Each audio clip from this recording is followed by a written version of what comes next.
ভিস্তিওয়ালা কারা জানেন? বর্তমান প্রজন্মের আমরা অনেকেই হয়তো জানি না। শহরের ঘরে অফিসে কলের জলের সুবিধে যখন ছিল না, তখন কিন্তু এই ভিস্তিওয়ালারাই ছিল ভরসা। ছাগলের চামড়া দিয়ে তৈরি কালচে খয়েরি ব্যাগে জল ভরে গোটা শহরে বিক্রি করতেন এরা। 250 বছরের পুরনো এই পেশা আজ কতটা তৃষ্ণার্ত, এ খবর কি আমরা রাখি?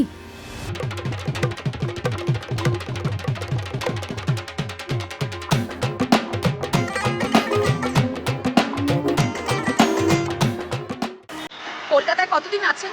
कलकत्ता में कितना दिन है? कम से कम 30-40 40। आपका कोई लड़का कोई ये काम करते हैं? नहीं आप? नहीं लड़का काम नहीं। जो सुबह से जो काम चालू करता है, ये जो पानी वानी सब जगह में देते थे, कितना बजे चालू होता है? 5 बजे से सुबह 5 बजे से 5 बजे तक। 5 बजे से लेके 9 बजे तक। 9 बजे। 9 साढ़े 9 बजे खाना बना खा के रेस्ट लेकर फिर 3:30 बजे तक। 3:30 बजे और कितना शाम को कितना बजे? 5 बजे तक। चमड़ा है, चमड़ा बकरी का बनाता है, इसका कारीगर है बनाने का। कहाँ पर रहते हो? New market. ভিস্তিওয়ালাদের এই ব্যাগগুলোকে মোশক বা মাসাক বলা হয়, যা তৈরি করতে আনুমানিক 7 থেকে 15 দিন সময় লাগে বলে শোনা যায়। ছাগলের গা থেকে চামড়া ছাড়িয়ে সেটা নুনে মাখিয়ে রাখে।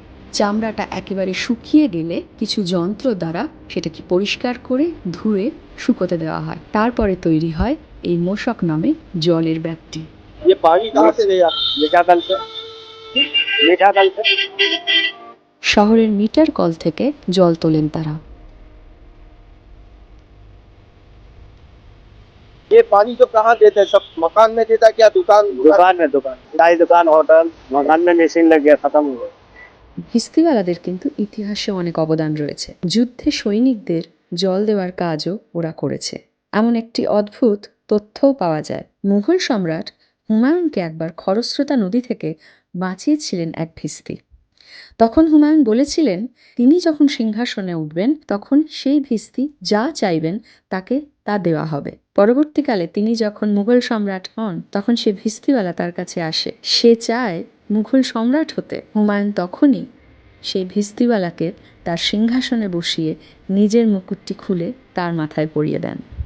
ভিস্তিওয়ালা এই অভিজ্ঞতায় আবেগপ্রবণ হয়ে হুমায়ুনকে জড়িয়ে ধরেন আর ফিরিয়ে দেন সেই রাজমুকুট তার হাতে। कितना लीटर पानी आता है इसमें? इसमें 30 लीटर पानी आता है। दिन का कितना मतलब इनकम हो जाता है अभी? इनकम जो है अभी कम हो गया, पहले ज्यादा था? पहले ज्यादा था। कब मतलब कब पहले कितना था और अब कितना है मतलब? अभी बहुत कम, अभी 300 400 500 रुपया। पहले पहले होता था 1000 रुपया तक। मशीन लग के खत्म हो गया, बिल्डिंग में मशीन लग गया ना। কর্পোরেশনের জল এখন বাড়িতে বাড়িতে আসে। তাছাড়া বাড়িতে জলের মেশিন, ফিল্টার এসবের ব্যবস্থা আছে। তাই ক্রমশই হারিয়ে যেতে থেকেছে ভিস্তিওয়ালারা শহরের রাস্তা থেকে। আজ তারা প্রায় বিলুপ্ত। 2025-এ দাঁড়িয়ে আজ দীর্ঘ খোঁজ করেও হাতে গুনে 2-3 জনের বেশি ভিস্তিওয়ালা হয়তো দেখতেই পাবেন না কলকাতার রাস্তায়। কলকাতা বাঙালির এমন আরও ছোট ছোট গল্প শোনার জন্য সাবস্ক্রাইব করুন আমাদের চ্যানেলটি, আর ভাগাভাগি করে নিন এই গল্পগুলো আপনাদের আশেপাশের মনে প্রাণে খাঁটি বাঙালিদের সাথে।